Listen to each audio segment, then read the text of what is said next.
ஆயத்தப்படு, ஆயத்தப்படுத்து.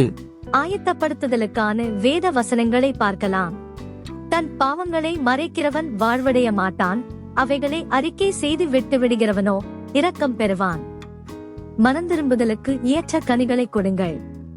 உங்கள் தேவனாகிய கர்த்தர் கிருபையும் இரக்கமும் உள்ளவர். நீங்கள் அவரிடத்திற்கு திரும்பினால் அவர் தம்முடைய முகத்தை உங்களை விட்டு விலக்குவதில்லை என்றார்கள்.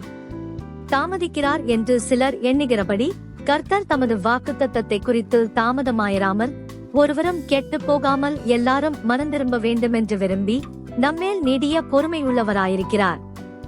நீதிமான்களை அல்ல, பாவிகளையே மனந்திரும்புகிறதற்கு அழைக்க வந்தேன் என்றார். தேவனிடத்தில் சேருங்கள், அப்பொழுது அவர் உங்களிடத்தில் சேருவார். பாவிகளே, உங்கள் கைகளை சுத்திகரியுங்கள். திருமணம் உள்ளவர்களே, உங்கள் இருதயங்களை பரிசுத்தமாக்குங்கள். நான் நேசிக்கிறவர்களோ அவர்களை கடிந்து கொண்டு சிட்சிக்கிறேன். ஆகையால் நீ ஜாக்கிரதையாயிருந்து மனந்திரும்பு.